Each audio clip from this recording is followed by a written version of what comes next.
There's a reason that you are not reaching your potential, and it has nothing to do with time management, motivation, you being too lazy, you not being this or that, or whatever else anybody else has told you. Okay? It has nothing to do with any of those things. There is a deep core reason as to why you're not reaching your potential, and in this video, you are finally going to understand why you are keeping yourself so stuck, and the information in this is going to completely change the trajectory of your life to make sure that you do reach your potential. Because I truly think that unfulfilled potential creates a miserable life. It truly does. I remember when I was trying to overcome my depression, work through my anxiety, one of the biggest powerful motivators that I had was the fact that there was so much that I wanted to achieve in my life. There was so much that I wanted to do. And I knew that if I didn't learn how to rewire my brain and support myself, I will never get to that place of actually having incredible potential, of actually just, reaching my full potential. And I truly think that one of the most disappointing things in life is to get to that place where you're, dead. And I know I've heard of these examples so many times. It's like, you die and then God comes in front of you and then shows you that vision of that person that you could have been, that you aren't and you weren't your life. And I think truly that is the most saddest things. And to this day, that is one of my most powerful motivators that gets me out of bed. And so we need to really talk about why you're not fulfilling your potential. And it's not any of those surface level things. It goes so much deeper. If you're new to this channel, my name is Dr. Bisley Natley. I'm a cognitive behavioral therapy certified naturopathic doctor, and I teach people how to rewire their brain. And specifically, I love working with everybody who's interested in rewiring their brain, but specifically, I do love working with people who are high achievers or people who are just like, I have so much I want to do in my life, but my brain keeps holding me back. And truly, I've seen it even in my life too, that when I rewire my brain, that when my brain health is on point, my mindset's on point, oh man, do I achieve my goals so much achieve my goals so much faster, and life just feels so much better when you're living in integrity and alignment, and you know that you're doing everything in your power to truly be fulfilling and living up to your potential. So I really want to emphasize that this does not have anything to do with time management, with any of those kind of surface level things that you often hear about. And I think that when a lot of us think about fulfilling our potential, we're just like, okay, I need to set my goals and I need to do this to achieve them, and I need to change my schedule. I need to make sure my time management's on point. I need to make sure I'm not scrolling on social media and I'm eating the right foods and and all these things. And all that stuff is really great, but those are like the surface level action steps. Okay. And when you take that one layer deeper and look at your identity. The reason that you have not fulfilled your potential yet is because your identity is not in alignment with that person who has achieved the goals that you want to achieve. That's literally the only reason why. And when you start focusing on identity and trying to really just get your identity in alignment, achieving your goals becomes so easy. Taking the action steps becomes so easy. You don't think about managing your time, you just do it. You don't think about not scrolling on social media, you just do it. All of this stuff comes so much easier because you're simply acting in alignment with your identity, in integrity. So when you think about, for example, right, someone who loves going to the gym, who's a gym rat, someone who's all buffed up is a gym rat, their identity is tied to them being like a gym rat. So do you think that they think twice about going to the gym? You think they think twice about eating enough protein or making sure they're getting enough movement in or eating in a calorie deficit or whatever the F they're doing to get that, rock hard body or abs or whatever? No. It's their identity. It's a part of who they are. So they know that they're going to wake up and go to the gym. They know that they're going to get 30 grams of protein with every single meal. They know, that they're going to eat these specific foods, and it's not something they think about. It's just a part of who they are. When they go grocery shopping, they stick to the aisles. They get more healthy protein. They get more veggies. They don't eat a lot of that processed crap because it doesn't align with their identity. And they're not going to act out of alignment with their identity and who they believe themselves to be. And this is what I need you to start seeing is the reason that you haven't fulfilled your potential is because you are showing up day in and day out as someone who it doesn't align with that person who's achieved the goals that you want to. And when you start shifting your identity, when you start, really shifting and doing that deeper work of seeing yourself differently, of healing your past, of healing the shame, the guilt, or whatever ugly emotions that have held you in the place that you're in right now, your identity shifts. And when your identity shifts, everything comes so much easier. You achieve the goals, you do the things, and you don't have to think so hard about them. The identity shifting work is so important if you want to fulfill your potential. And so I want you to think about, what is that goal that you want to achieve? What is that thing in your life that you want to do? And what is the identity of the person that aligns with those goals? So for example, right? I'm a doctor now, but there was once upon a time when I wanted to be a doctor, and I was like, I want to be like the best doctor in my field, right? And that's going to be a lifelong thing to like work towards, and really show up as that authority. And it's just like, okay, if that is my identity is that I'm going to embody being that best doctor in this field, and then, everything else is going to follow that. So how does that doctor show up? How does the best brain health focused naturopathic doctor show up? What types of treatment plans do they give their patients? How do they show up in visits with patients? What type of things are they doing in their free time to make sure that they're on top of the research, on top of everything that's really been going on within the field? What do they do at this time?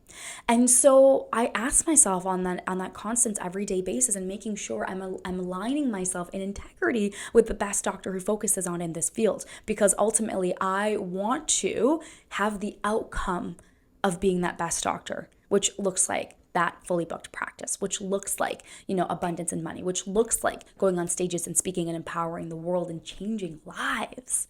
And in order for me to get that outcome, it means on a day-to-day basis, my identity, my inner self needs to align with that version today. And I need to show up as that version today to get those outcomes in the future. And when I think about that identity shifting work, it's not like I don't have to, really converse in my mind and be like, do I need to do this? Should I be doing this? I need to do this. No, it's just like I do it. I get it done, because that's just what the best doctor in this field would do. And so as you can see, when you really heal at the core, when you work on your identity, when you face who you see yourself as right now in this point, there's a reason that you continue to procrastinate. There's a reason that you continue to scroll on social media for hours and hours and hours. There's a reason that you're unable to get off the sofa as you're doing a Netflix binge and go on that walk and do that thing that you know is good for you. And that's because your identity is not in alignment with that thing right now. And once you're able to get your identity in alignment, doing the thing becomes so much easier, because you're just like someone who is in this identity, someone who believes this about themselves. They would just do this thing. They wouldn't just sit and watch Netflix and binge it for 5 hours or scroll on TikTok for 2 hours. They wouldn't do these things, because that is not the identity of that person, of that version of themselves. And so another example for you, once I help people with their brain health and help them rewire their brain, the next step is always like, okay, I want to lose weight and I want to get my best body ever. And what I always tell my patients when they're in that place of ready to lose weight and get their best body ever, I'm always just like, okay, you need to embody that identity of that person who's already lost those 30, 40, 50, 15 pounds, whatever it is that they want to lose. And I want you to think about, how would that person right now be showing up in their life?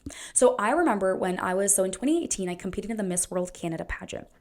I don't know why I don't talk about the story more often, because I feel like that was really the catalyst for me to do all of this stuff. And so when I competed in the Miss World Canada pageant, I wanted to have a supermodel body. So I've never really had, big issues with weight, but I've also never been like the skinniest girl. And so I knew that if I wanted to be serious about this competition, and boy, you put me in a competition, I will do whatever it takes to try to win. But what happened with that competition is halfway through, I realized this is not like my world. It's not for me. Halfway through, I was just like, screw this. And I just gave up. And I was just like, I'm just going to enjoy myself the rest of the week instead of trying to compete, really competitively. Which to this day I don't regret at all, because that again is not my world, and I did not compete in any pageant after that. And so when I was getting ready for that competition, I was like, I want to get myself to a supermodel body. I had one of my friends at that time build me out a workout plan, and you better bet I was in a heck of a calorie deficit. Was I unhealthy about it? 100%. Okay, I was a little bit unhealthy about it. And I lost 10 to 15 pounds. And it was a little bit worrisome because I did do it in a bit of an unhealthy way. But when I think about that time, I really stepped into that identity of being like a supermodel. And I was like, how would a supermodel eat? And a lot of them are in that calorie deficit. And I'm not saying what they do is healthy, but I'm just saying like this is what they do to get that body that they have. So that means that I was being so meticulous about every single food that I put into my mouth. And I wasn't snacking unnecessarily. I was making sure I was staying within my calories. I was really eating the healthiest and most nutritious foods for my body because I was like, this is what a supermodel eats and does. And if I want to get a supermodel body for this competition, I have to step into that identity of being that supermodel. And I got to that place. I lost that weight and I had that so-called like supermodel body. And I look back at that time and I'm like, that is such a perfect example of what it means to be that identity. And if I wanted to keep that up, I probably wouldn't have had to do very extreme things because once you lose the weight and in that calorie deficit, you can go back to like a maintenance calorie and kind of stay there. But what happened is that as soon as that competition was like done, my identity, I was just like, screw this. I don't want to be this anymore. And so I just shifted back to who I essentially was before. And honestly, at that time, I didn't really understand identity shifting work that much. Or I probably could have, continued to kind of be, because honestly, I did let's be honest, I love my body at that weight. It was kind of nice. Maybe I didn't have to be that skinny and tiny, but, maybe having just a couple of extra pounds, but keeping that, it probably would have been nice. And not to say I can't get myself back there now if I wanted to. But so I just think about that example and it's just like, if you're trying to lose that weight, it's like, okay, what would the person who's already lost 30 pounds, how would they be showing up? Would they go to the fridge and eat that snack every single time they were stressed out? Would they binge eat late at night? They wouldn't. Like I remember, last night I was kind of stressed out. So I ate at like 10 p.m. And as I was eating, I was just like, I thought back to that time when I embodied that supermodel identity. I was like, technically, I wasn't doing any of this stuff. Past 8 p.m. was my cutoff. And I was like, no more food after that. Because I know any food after that is just going to go and just be stored as like fat in my body. And I go to sleep early too. And I was like, that food is not going to really do me well. And it's going to make my sleep worse as well. And so you need to start embodying the identity of that person now. And what I want you to start doing is I want you to start reflecting on what are the things that you're doing on a day-to-day basis? Because when you can start reflecting on what it is you're already doing, you can start to see the identity that you're already embodying. So if you're constantly procrastinating, if you're constantly numbing, distracting, you know the identity that you're embodying. And then you want to ask yourself, that person who's already had that $1 million business, that person who's already the fittest and best self, that person who has healthy, incredible relationships, how are they showing up today? Because once you can start embodying that identity and showing up as that version of yourself today, you get that goal, you get the thing. And that is essentially the key to all of this. Embody the identity of someone who's already fulfilled their potential, who's already reached that place. And so reflecting on this thing, spending a couple of minutes doing it, really creating that clear vision of yourself, it will make all the difference for you. I actually create a custom visualization meditation for my patients so that they can practice really stepping into this identity and being this version of themselves on a daily basis, because your brain just needs reminders. That's what helps your brain rewire. Reminders, repeat. And the more that you repeat, the more that this identity becomes a part of you and who you are. So if you're looking for one-on-one support on identity shifting, really fulfilling your potential in a holistic, natural way, I would really encourage you to book a free 30-minute clarity call with me. We can chat about what your plan looks like. I also just released a new guide on how to reset your nervous system, because regulating your nervous system is so important in order for you to actually step into this identity and version of yourself that you're trying to be. You can catch that guide below as well. And so I hope that this was really helpful. And remember, shift your identity first, and then you fulfill your potential.